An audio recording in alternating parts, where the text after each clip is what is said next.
Bhuvi properties private limited వారి 7 hills future city ఇప్పుడు మన సాగర్ హైవేలో నమ్మకానికి అమ్మలాంటిది మన భూవి ప్రాపర్టీస్. అందరికీ నమస్తే, వెల్కమ్ టు వ్యూహం మీడియా. ప్రస్తుతం నేటి సభ్య సమాజంలో ఎటు చూసినా కానీ దాదాపుగా పార్టీలు ఎక్కడ పడితే అక్కడ పుట్టుకొస్తున్నాయి. ఈ పార్టీలు అనేవి ప్రజలకి సేవ చేయడానికి రావాలి, కానీ మా వరకు మేము గొప్ప, మేము ఇది చేస్తాం అది చేస్తామని వాళ్ళ స్థాయిని చూపించుకోవడానికో, లేదా ఏదన్నా డబ్బు సంపాదించుకోవడానికో, లేకపోతే ప్రజల్లో ఒక హోదాని కోరుకోవడం కోసమో ఇలా వచ్చే వాళ్ళు చాలామంది ఉన్నారు. కానీ రాజకీయ వ్యవస్థకి, రాజకీయ పరిణామానికి రావాలంటే ఖచ్చితంగా ప్రజల కోసం ప్రశ్నించడానికి రావాలి, అదేవిధంగా ప్రజల కోసం నిలబడడానికి రావాలి, ప్రజలకు ఏమైనా సహాయం చేయడానికి రావాలి, ప్రభుత్వం నుంచి వచ్చే నిధులు ప్రజల వరకు చేరవేయడానికి రావాలి, ఎక్కడ కూడా దోపిడీ జరగకుండా, ఎక్కడ కూడా అన్యాయం జరగకుండా, అసలు ఎక్కడ కూడా ఎలాంటి నేరాలకు పాల్పడకుండా నిజాయితీగా ఇలా అనుకున్న వారే రాజకీయ వ్యవస్థకి, రాజకీయాలకి రావాలి. కానీ ఇప్పుడు ఎట్లుందంటే పరిస్థితి, అసలు చెప్పుకోవడానికి కూడా ఎక్కడ ఎవరిని ఏమి అనడానికి కూడా లేని పరిస్థితి. ప్రజలు ప్రశ్నిస్తారా అంటే ప్రశ్నించడానికి కూడా తావులేని పరిస్థితి సభ్య సమాజంలో కనిపిస్తుంది. ఎందుకంటే గల్లీకి ఒక పార్టీ పుట్టుకొస్తుంది, పూటకొక పార్టీ పుట్టుకొస్తుంది. ఎక్కడ చూసినా కానీ పార్టీలు పెట్టడం, పార్టీల కండువాలు, పార్టీల సభలు, పార్టీల మీటింగ్లు, పార్టీల ర్యాలీలు, పార్టీ యొక్క ఏమంటారు ప్రతిదీ. కానీ అసలు ఎక్కడి నుంచి వస్తుంది డబ్బు? అంత డబ్బు పార్టీ పెట్టగానే ఎలా మీకు ఫండింగ్ కానీ అసలు ఒక డబ్బు అనేది మీకు ఎలా కూడుతుంది? ఎలా కూడబెట్టుకుంటున్నారు? దోపిడీ చేస్తున్నారా? దొంగతనం చేస్తున్నారా? ఇలా చెప్పుకుంటూ పోతే ఆలోచించాల్సి వస్తుంది. ఎందుకంటే ఒక మామూలు వ్యక్తికి నార్మల్గా ఒక యాక్సిడెంట్ అయింది, సపోజ్ ఒక మధ్యతరగతి కుటుంబానికి కానీ, ఒక డబ్బున్న వాళ్ళకి కానీ, ఎవరికైనా సరే ఒక యాక్సిడెంట్ అయినప్పుడు హాస్పిటల్లో బిల్స్ పెట్టుకోవడానికి, హాస్పిటల్ ఖర్చులు పెట్టుకోవడానికి డబ్బు దొరకట్లేదు నేటి సభ్య సమాజంలో ప్రస్తుతం. అలా డబ్బు దొరకక ప్రాణాలు పోయిన మనుషులు ఎంతమంది ఉన్నారు? డబ్బు లేక చదువుకోలేని వాళ్ళు ఎంతమంది ఉన్నారు? అసలు ఈ డబ్బే లేక ప్రతి ఒక్కరు కొంతవరకు అంటే దాదాపు ఒక 100%లో 75% డబ్బు లేక మనుషులు చాలా అల్లాడిపోతున్నారు. అంటే ఈ మధ్యతరగతి కుటుంబాలలో చూస్తే చాలా సమస్యలను ఎదుర్కొంటారు. అంతకన్నా బీద పరిస్థితిలో ఉన్న వాళ్ళు కూడా ఎన్నో సమస్యలు ఎదుర్కొంటున్నారు. ఈ వ్యవస్థ కనిపించదు మీకు. ఎప్పటికీ రాజకీయ నాయకులు రాజకీయ వ్యవస్థ చేయడానికి డబ్బు మాత్రం ఎక్కడి నుంచో కూడబట్టుకొని వస్తారు, రాజకీయ రంగంలోకి దిగుతారు. మళ్ళీ అవి సంపాదించడానికి దోపిడీలు, అరాచకాలు, స్కామ్లు, ఈ స్కామ్లు ఆ స్కామ్లు అన్నీ వేసుకొని మళ్ళీ పోగేసుకుంటారు. స్కామ్లు చేయడం వల్ల ప్రజలపైన ఎలాంటి ప్రభావితం పడుతుంది? ఇప్పుడు ఒక దగ్గర ఒక దొంగతనం జరిగింది, ఇప్పుడు ఒకరింట్లో దొంగతనం జరిగింది అని అంటే, ఆ దొంగతనం జరిగినప్పుడు వాళ్ళ ఇంట్లో ఆ వ్యక్తులు అది ఎంత కష్టపడి కూడబెట్టుకుంటే, ఎన్ని దినాల నుంచి ఎన్నో రోజుల నుంచి కష్టపడి కూడబెట్టుకున్న సొమ్ముని ఒక దొంగ వచ్చి దోచుకొని పోతే ఆ కష్టార్జితానికి వాళ్ళు ఎంత విలవిలలాడిపోతారో ఒక్కసారి ఆలోచించండి. అలాంటిది సమాజంలో ప్రతి ఒక్కరికి ఏదో చోట ఎంతో ఒక గౌరవం కానీ ప్రతి ఒక్కటి ఉంటుంది. అలాంటిది ఇక ఇప్పుడు పవన్ కళ్యాణ్ చూసుకుంటే, సమైక్యాంధ్ర నుంచి పవన్ కళ్యాణ్ ఇక్కడ వచ్చి పార్టీ పెడుతున్నాడు అనేసరికి ఎంతోమంది ఆయనను ఎదిరించడానికి ఎన్నో మాటలు మాట్లాడారు. ఇక్కడున్న రాజకీయ వ్యవస్థ, రాజకీయ పరిణామాలు చూస్తే మీరెంతవరకు న్యాయంగా పోరాటం చేసినారు? మీరెంతవరకు న్యాయంగా ఈ రాజకీయ వ్యవస్థను నడిపిస్తున్నారు? ఇప్పుడు బీఆర్ఎస్, బీజేపీ, కాంగ్రెస్, గతంలో బీఆర్ఎస్ 10 ఏళ్ళు పాలించినప్పటికీ ఆ 10 ఏళ్లలో వాళ్ళు ఎంత డబ్బు కూడబెట్టుకున్నారు? స్కామ్లు ఎన్ని జరిగినాయి? కాళేశ్వరం మీద చిట్టా ఇప్పితే ప్రతి ఒక్కటి ఎక్కడ చూసినా స్కామ్. తీరా ఇప్పటికీ దానికి వివరణ ఇచ్చిన పరిణామాలు కనిపిస్తలేవు. ఎక్కడ తప్పు జరిగిందని కూడా చెప్పడానికి కూడా అసెంబ్లీలో ఎవరికి సమాధానాలు లేవు.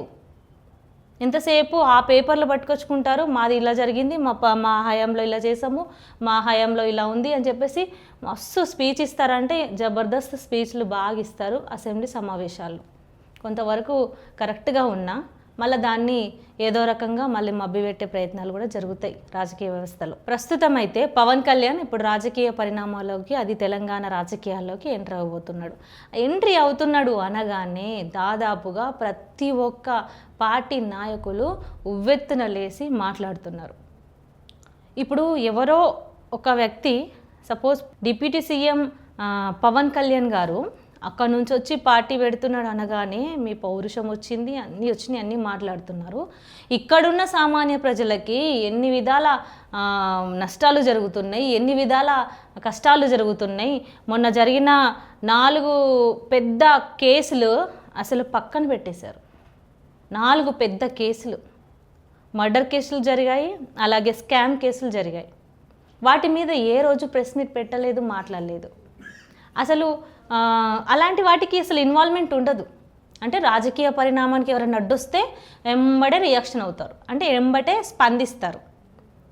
అసలు మానవ మనుగడ ఎలా ఉండేది, అసలు మనుషులుగా మనం ఈ భారతదేశంలో బ్రతుకుతున్నాం కదా, ఒకరి పట్ల ఒకరు విలువించుకొని అసలు ఎందుకు వస్తున్నాడు, దేనికోసం పెట్టినా అతను పార్టీ పెట్టినా మీకు ఎదిరించే దమ్ము ఉన్నా, ఎదిరించి నిలబడే దమ్ము ఉన్నా ఒక మనిషిని మీరు ఎందుకు అనాల్సిన అవసరం లేదు. ఇప్పుడు ఒకవేళ పార్టీ పెట్టినా ఆయన పార్టీ కార్యకర్తలు కానీ, అది కూడా తెలంగాణ కార్యకర్తలే అందులో ఉన్నారు. సో వాళ్ళు అక్కడ మబ్బు చూపారంటే ఇక్కడ రాజకీయ వ్యవస్థ మీద వాళ్ళకి విరక్తి పుట్టింది కాబట్టి వాళ్ళు ఆ పార్టీలో చేరారు. లేదా పవన్ కళ్యాణ్ పెద్ద హీరో కాబట్టి ఆ హీరో మంచి పెద్ద హీరో, ఎన్నో సినిమాలు చేశారు, ఆయనకు అభిమానులు ఉన్నారు కాబట్టి ఆ అభిమాను పరంగా కూడా ఆయన పార్టీలో జాయిన్ అయిన వ్యక్తులు కూడా ఉన్నారు. దాదాపుగా అభిమానులే ఉన్నారు అందులో. కాబట్టి ఇక్కడ రాజకీయ వ్యవస్థ కరెక్ట్గా పనిచేస్తే ఎక్కడ ఎంత పెద్ద అభిమానైనా కానీ క్వశ్చన్ చేయడానికి మీకు రైట్ ఉంటుంది. ఇప్పుడు ఆయన వచ్చి నేను తెలంగాణ ప్రజలంటే నాకు ప్రేమ ఉంది, గౌరవం ఉంది, గద్దర్ గారు అంటే నాకు అభిమానం ఉంది, తెల్లగా మాట్లాడిన సందర్భాలు కూడా కనబడుతున్నాయి. ఇదొక ఎత్తు అయితే ఆంధ్ర తెలంగాణ, ఆంధ్ర తెలంగాణ, ఆంధ్ర తెలంగాణ ఇలా మాట్లాడుకోవడం వల్ల మనలో మనం ఒకరి పట్ల ఒకరు విభేదాలు, కక్షలు, చెలరెగింపులు ఇలాంటివి రెచ్చగొట్టుకునే తత్వాన్ని మనం కల్పించుకుంటున్నాం ప్రతి మనిషిలోనూ. ఇప్పుడు ఎక్కడన్నా ప్రయాణం చేయాల్సిన పరిస్థితి ఏర్పడినా, ఎక్కడన్నా వెళ్ళి మాట్లాడాల్సిన పరిస్థితి, అక్కడ ఎవరైనా ఆంధ్రులు కనిపిస్తే కథం వాళ్ళ మధ్యలో ఒక వైరం అనేది కనబడుతుంది. అలాంటి సిచ్యువేషన్ ఈ రాజకీయ వ్యవస్థ ఇప్పుడు తీసుకొస్తున్నారు. ఇప్పుడు బస్సులో ప్రయాణం చేసినప్పుడు నా పక్కన ఉన్న ఆమె ఒకవేళ ఆంధ్ర అమ్మాయి అయితే కథం మీరు ఎక్కడండి అని అడగగానే ఒక ఏపీ అని చెప్పినా, నేను తెలంగాణ అని చెప్పినా అక్కడ వైర్యం కనబడుతుంది. ఇప్పుడు భేదం అనేది కనబడుతుంది. ఆ క్రియేటివిటీని ఎందుకు కల్పిస్తుంది రాజకీయ వ్యవస్థ? ప్రజల్లో ఎందుకు ఐకమత్యాన్ని, ఔన్నత్యాన్ని, గౌరవాన్ని కోల్పోయేలాగా మీరు ఎందుకు ఈ విచ్చలవిడిగా మాటలు దురుసుగా మాట్లాడుకుంటున్నారు? పార్టీ పెడితే భయం ఎందుకు? పార్టీ పెడితే మీకు దమ్ము లేదా? ఎదిరించే సత్తా లేదా? ప్రతి ఒక్కరు కూడా ఒకటి ఆలోచించాలి. గతంలో జోగిని వ్యవస్థ, అంటరాని వ్యవస్థ, అలాగే దేవదాసి వ్యవస్థ ఎన్నో ఉండేవి. వాటన్నింటినీ ఎదిరించడానికి అదే ఆంధ్ర నుంచి ఆంధ్ర అమ్మాయి తెలంగాణ ప్రజల కోసం, తెలంగాణ ప్రజలు అప్పట్లో అంటరానితనం అంటే రజాకార్ల వ్యవస్థకు ఎంతటి దౌర్భాగ్యమైన స్థితిలో ఉన్నారో చరిత్ర చూసుకోండి. ఒక మహిళ ఆంధ్ర నుంచి, విజయవాడ నుంచి వచ్చింది, వకులా భరణం. ఆ మహిళ నిజంగా ఆ రోజు చేసిన పోరాటం వల్ల తెలంగాణలో ఉన్న రజాకార్ వ్యవస్థలో ఎంతోమంది ఆడబిడ్డలు మానభంగాలకు, అత్యాచారాలకు, నిజంగా దేవదాసి వ్యవస్థ, జోగిని వ్యవస్థ వీటన్నింటిని అరికట్టాలి, వాళ్ళ బాధను చూడలేకపోతున్నా అని చెప్పేసి వకులా భరణం గారు చేసిన త్యాగం అంతా ఇంత కాదు. తను ఒక సొసైటీని కూడా నిర్మించారు. వాళ్ళకి ఆడబిడ్డలకి, మగవాళ్ళైతే రజాకారులతోని పన్ను చేసి బానిసగా పని చేయడానికి వెళ్ళిపోయేవారు. అదే మహిళలైతే రాజకీయ వ్యవస్థ మొత్తం రజాకారు వ్యవస్థలు పాడు చేసి మహిళలని మానభంగాలు చేసి ఎలా ఉండేది అప్పట్లో? చరిత్ర చూసుకొని కనీసం ఆలోచించి మాట్లాడడానికి ప్రయత్నం చేయండి. ఆ రోజు వకులా భరణం గారు ఎన్నో విషయాల్లో పోరాటం చేసి ఆడవాళ్ళకి ఎన్నో కుట్టు మిషన్లు కానీ, అల్లికలు కానీ ఎన్నో పనులు నేర్పించి వాళ్ళకు ఒక జీవన ఉపాధిని కల్పించారు ఆవిడ. మరి ఆ రోజు ఆమె వచ్చి ఇక్కడ చేసిన త్యాగానికి ఇదా ఇచ్చేది? అలా అనుకుంటే మన తెలంగాణలో కూడా ఎంతోమంది వీర నారీమణులు ఉన్నారు. ఆనాటి అరాచక పాలనను, వ్యవస్థని అరికట్టి బానిస వ్యవస్థను అరకట్టి ముందుకు నడిచారు. అంటే ఈ భారతదేశంలో మనం మనుషులుగా పుట్టాం కాబట్టి మనకు ఎలాంటి వైరము ఎలాంటి విభేదము పెట్టుకోవద్దని చెప్తున్నాను. నేను నిజంగా ఒక ఇండియన్, నేను భారతదేశంలో పుట్టాను అని నేను చెప్పుకుంటాను గర్వంగా. మీరు చెప్పుకుంటారా? అంటే ఇప్పుడు రాబోయే రోజుల్లో ఎలా ఉంటుందంటే పరిస్థితి, నేను ఆంధ్రాలో పుట్టాను, నేను తెలంగాణలో పుట్టాను అని సిచ్యువేషన్లు తెచ్చే విధంగా రాజకీయ వ్యవస్థ ఇప్పుడు కనిపిస్తుంది. చెప్పుకోవడానికి కూడా చాలా సిగ్గుసేటు. ఇప్పుడు పవన్ కళ్యాణ్ వచ్చి మాట్లాడి ఏదో చెప్పాడని ఎందుకు చేతులు వణికిపోతున్నాయి తెలంగాణ గవర్నమెంట్ ఆఫీసర్లకి, తెలంగాణ గవర్నమెంట్కి? ప్రతి ఒక్కరు ఒకటి ఆలోచించాలి. ఇప్పుడు తెలంగాణలో కూడా ఎంతోమంది నాయకులు ఉన్నారు, ఒక వ్యవస్థని నడిపిస్తున్నారు, ఎన్నో పథకాలు తీసుకొచ్చారు.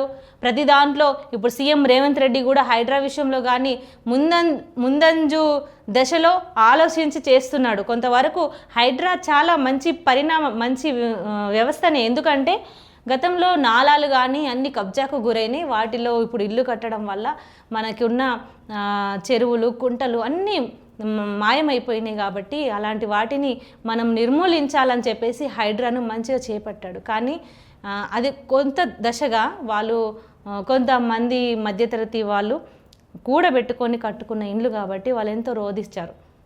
కానీ భవిష్యత్తు తరాలు బాగుండాలని ఆలోచన విధానం చేశాడు రేవంత్ రెడ్డి. ఇలా ఎంతోమంది ఎన్నో విషయాలు ఆలోచించి చేస్తున్నారు. ఒకరికి ఉండాల్సిన నాలెడ్జ్ ఇంకొకరికి ఉండదు. గత పదేళ్ళు బీఆర్ఎస్ హయాంలో కూడా చాలా వరకు కేసీఆర్ గారు ఎన్నో విషయాల్లో పథకాలు చేపట్టాడు.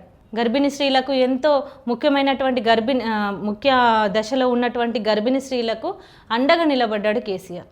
అది ఒక రకంగా న్యాయపరమైనది. ఎందుకంటే సామాన్య కుటుంబంలో ఒక అమ్మాయి గర్భిణిగా ఉంటే ఆమెకు అయ్యే ఖర్చులు అన్నీ సీరా సారా అన్నీ కూడా అందించాడు. గొప్ప వాళ్ళకి అది నార్మల్ విషయం కావచ్చు, కానీ పల్లెటూళ్ళలో చూసుకుంటే అది చాలా గొప్ప విషయం. అంటే ఏదో ఒక ప్రభుత్వంలో ఖచ్చితంగా ప్రజలకు ఏదో విధంగా ఏదో ఒక సదుపాయం ఖచ్చితంగా అందుతుంది. కానీ ఈ దిశగా ఒక రాజకీయ వ్యవస్థని, మీరు చేస్తున్న రాజకీయ వ్యవస్థని ఒక దుర్భాషలు ఆడుకుంటూ మీటింగ్లు పెట్టుకుంటూ అసలు ఎటు తీసుకెళ్తారు ఈ వ్యవస్థని? ఒకవేళ ఒక కమిటీ వేసుకొని మాట్లాడుకొని చేస్తే బాగుంటుంది. ఇప్పుడు ఆంధ్ర తెలంగాణ అని వైరం చేయకండి. ప్రజల్లో ఆ చిచ్చు రేపేలాగా చేయకండి. అలా మీరు మాట్లాడకండి. ఎందుకంటే భవిష్యత్తు తరాలు ఇప్పుడు ఒక జనరేషన్ అనేది వరకు ఖచ్చితంగా ఈ కుల మత భేదాలు, మత చిచ్చులు ఇవన్నీ ఏమి పోవు. అసలు అది మారుతుందన్న ఆలోచన కూడా అసలు రాదు కూడా. ఎందుకంటే మనుషులు మారరు, సభ్య సమాజము మారదు. ఎందుకంటే వాళ్ళలో ఒక ఫీలింగ్ ఉంటుంది, ఇది నా వాడు, ఇది నా మనిషి, ఇది నా కులస్తుడు, ఇది నా మతస్థుడు అనే భావన ఖచ్చితంగా ప్రతి ఒక్కరిలో ఉంటుంది. కానీ బయట పడరు. ఈ బయట పడాలి అన్నా పడబోవద్దు అన్నా రాబోయే భవిష్యత్తు తరాలు అంటే ఈ జనరేషన్ స్టార్ట్ అవుతున్న న్యూ జనరేషన్ పీపుల్స్కైనా ఖచ్చితంగా ఒక దిశగా ఒక పరిణామం ఏర్పాటు చేయాలి. మన చరిత్రది చెప్పాలి, ఐకమత్వాన్ని చెప్పాలి, ఒకరి విలువని ఒకరు గౌరవించుకోవడం నేర్పించాలి. ఎంత పెద్ద హోదాలో ఉన్నారు మీరు. రాజకీయ వ్యవస్థ అంటే ప్రతి మనిషిని గౌరవించుకోవాల్సిన అవసరం ఉంటుంది. అది ఎంతటి చెడ్డ వ్యక్తి అయినా కానీ మినిమం కనీసం బాధ్యతగా ఒక హోదా మించి మాట్లాడితే అటు పవన్ కళ్యాణ్ అయినా ఇటు మన తెలంగాణ రాజకీయ వ్యవస్థ నాయకులైనా సరే. మొన్న చూస్తే పొన్నం ప్రభాకర్ ఇష్టం ఉన్నట్టు మాట్లాడాడు. అంతకుముందు మందుల సామ్యల్ కానీ అనురుద్ రెడ్డి కానీ ఇలా చూస్తే ఎక్కడ పడితే అక్కడ ఇష్టం వచ్చినట్టు మాట్లాడుకోవడం. అసలు వాళ్ళు మాట్లాడుతున్న దాంట్లో కొంతవరకు న్యాయం ఉన్నప్పటికీ ఒక పరిధి అనేది ఉంటుంది. కాబట్టి తెలంగాణ కోసం మాట్లాడుతున్నారు, తెలంగాణకు మళ్ళా సమైక్యాంధ్ర చేతిలో పెట్టొద్దు అన్న భావనతో వాళ్ళు మాట్లాడుతున్నారు. ఆ పట్టుదల కనిపిస్తుంది. కానీ దాన్ని ఏ విధంగా మాట్లాడాలి, ఎలా మాట్లాడాలి అన్న కోణంలో ఆలోచించి మాట్లాడితే బాగుంటుంది. దయచేసి ఇంకో విషయం ఏంటంటే ఏపీ తెలంగాణ, ఆంధ్ర తెలంగాణ మన నిధులు మన నియామకాలు మనం తెచ్చుకున్నాం, ఖచ్చితంగా మనం అనుభవిస్తాం. మన రాజకీయ వ్యవస్థ కరెక్ట్గా ఉంటే ఏ పార్టీ నాయకుడు ఏ పార్టీ వచ్చి పెట్టినా కానీ అక్కడికి మొబ్బు చూపే ప్రజలు ఉండరు. దయచేసి మన తెలంగాణ రాజకీయ వ్యవస్థ ఖచ్చితంగా మారాలి. ఇటు బీఆర్ఎస్ కానీ బీజేపీ కానీ కాంగ్రెస్ కానీ ఇప్పుడు ఒకవేళ వీళ్ళు కొట్టుకు చచ్చిపోతే ఖచ్చితంగా ప్రజలు అయోమయంలో పడే పరిస్థితి కనిపిస్తుంది. ఎందుకంటే ఆల్రెడీ చేతుల రాజకీయ వ్యవస్థను జారగొట్టుకునే పరిస్థితి అయితే కనబడుతుంది. ఎందుకంటే పవన్ కళ్యాణ్ ఎంట్రీ ఇచ్చాడు. ఒక రకంగా చూస్తే పవన్ కళ్యాణ్ ఆంధ్రాలోనే ఏం చేయట్లేదు, ఇక్కడ ఏం చేస్తున్నాడు అని అంటే ఇక్కడ ఏం లేదు కాబట్టి ఇక్కడ నడుస్తుంది అనుకుంటున్నాడేమో పవన్ కళ్యాణ్. ఇక రాజకీయ వ్యవస్థ అంత డొల్లగా ఉంది, అందుకే నేను ఎంట్రీ అయిపోయి అక్కడన్నా నేను నా హుందాతనాన్ని చూపించుకుంటా అన్న ఫీలింగ్ ఉందేమో పవన్ కళ్యాణ్కి. అది వాస్తవమే కావచ్చు. ఎందుకంటే ఇప్పుడు అక్కడ నడుస్తలేదు, ఆయన నడుస్తలేదే అనుకోవడం కూడా పొరపాటే. ఆయనకు ఉండాల్సిన అభిమానులు, ఆయనకు ఉండాల్సిన కార్యకర్తలు ఎక్కడైనా ఉన్నారు. ఇప్పుడు ఒకవేళ ఖచ్చితంగా ఇప్పుడు జిహెచ్ఎంసీ ఎలక్షన్స్ కూడా రాబోతున్నాయి, ఖచ్చితంగా ఆయన పోటీ చేస్తాడని కూడా డైరెక్ట్గా మీడియా మిత్రులతో అందరితో చెప్పాడు, డైరెక్ట్గా సవాల్ చేసిన పరిస్థితి కూడా కనిపిస్తుంది.